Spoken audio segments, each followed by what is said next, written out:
안녕하세요, 큐티 가족 여러분. 영등포 교회를 섬기는 윤길중 목사입니다.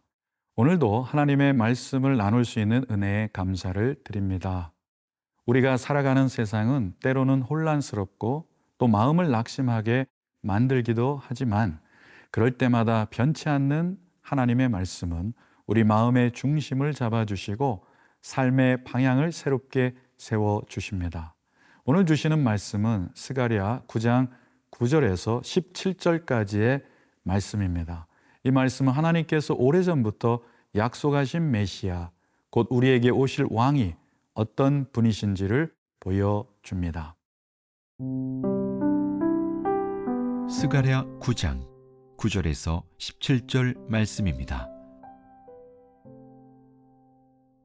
시온에 따라 크게 기뻐할지어다. 예루살렘에 따라 즐거이 부를지어다. 보라, 내 왕이 내게 임하시나니 그는 공의로우시며 구원을 베푸시며 겸손하여서 나귀를 타시나니 나귀의 작은 것 곧 나귀 새끼니라. 내가 에브라임의 병거와 예루살렘의 말을 끊겠고 전쟁하는 활도 끊으리니 그가 이방 사람에게 화평을 전할 것이요 그의 통치는 바다에서 바다까지 이르고 유브라데 강에서 땅끝까지 이르리라.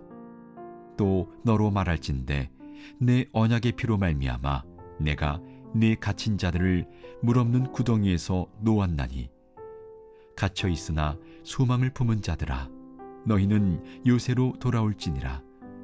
내가 오늘도 이르노라. 내가 네게 갑절이나 갚을 것이라. 내가 유다를 당긴 활로 삼고 에브라임을 끼운 화살로 삼았으니 시온아 내가 네 자식들을 일으켜 헬라 자식들을 치게 하며 너를 용사의 칼과 같게 하리라.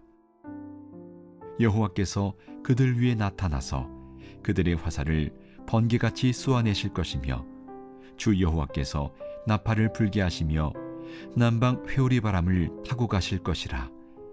만군의 여호와께서 그들을 호위하시리니 그들이 원수를 삼키며 물맷돌을 밟을 것이며 그들이 피를 마시고 즐거이 부르기를 술 취한 것 같이 할 것인즉 피가 가득한 동이와도 같고 피 묻은 제단 모퉁이와도 같을 것이라. 이날에 그들의 하나님 여호와께서 그들을 자기 백성의 양떼같이 구원하시리니 그들이 왕관의 보석같이 여호와의 땅에 빛나리로다. 그의 형통함과 그의 아름다움이 어찌 그리 큰지 곡식은 청년을 새 포도주는 처녀를 강건하게 하리라.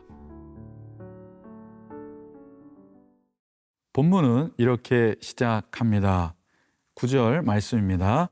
시온에 따라 크게 기뻐할지어다. 예루살렘에 따라 즐거이 부를지어다. 보라, 내 왕이 내게 임하시나니 그는 공의로우시며 구원을 베푸시며 겸손하여서 나귀를 타시나니 나귀의 작은 것 곧 나귀 새끼니라. 여기서 왕으로 오시는 메시아의 세 가지 특징을 발견할 수 있습니다.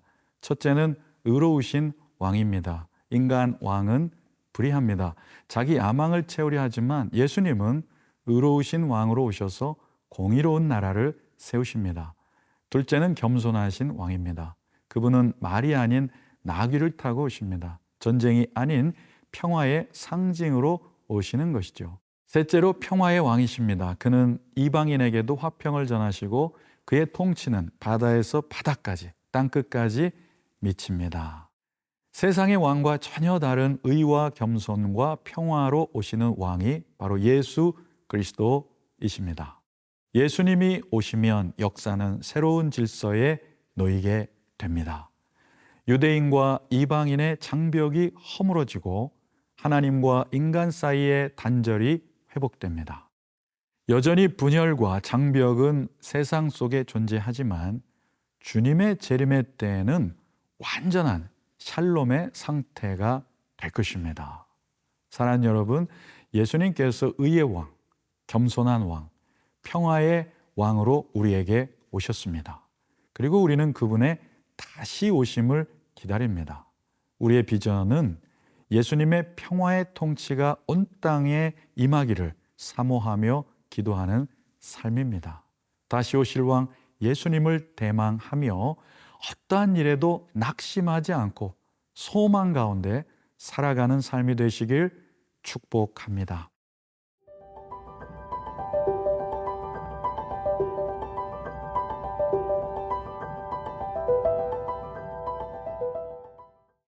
하나님은 언약의 피로 백성을 구원하시겠다고 약속하십니다. 11절입니다. 또 너로 말할진대 내 언약의 피로 말미암아 내가 네 갇힌 자들을 물 없는 구덩이에서 놓아나니.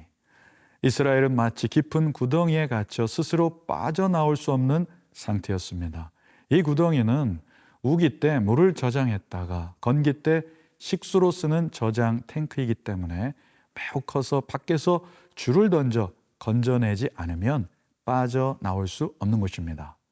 그러나 하나님은 그들을 건져내십니다. 인간이 스스로 자기 몸을 들 수 없듯이 인간은 스스로 구원할 수 없습니다. 오직 하나님만이 구원해 주셔야 합니다. 12절 말씀입니다. 갇혀 있으나 소망을 품은 자들아 너희는 요새로 돌아올지니라 내가 오늘도 이르노라 내가 네게 갑절이나 갚을 것이라. 하나님은 소망을 품은 자들을 다시 안전한 요새로 부르십니다. 그리고 갑절의 은혜를 약속하십니다.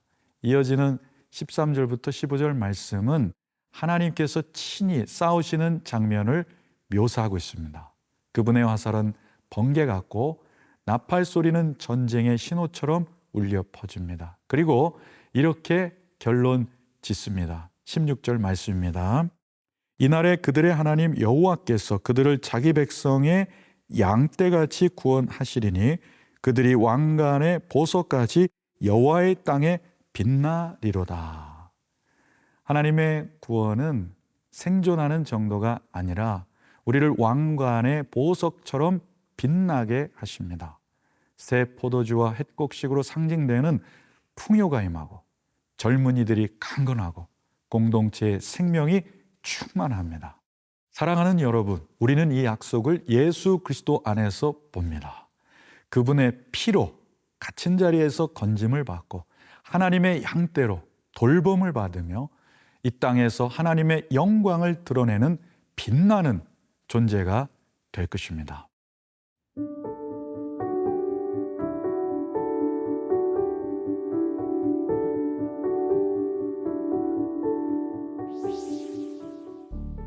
사랑과 은혜가 풍성하신 주님, 오늘도 우리에게 의로우시고 겸손하시고 평화로우신 왕을 보내주셔서 감사를 드립니다.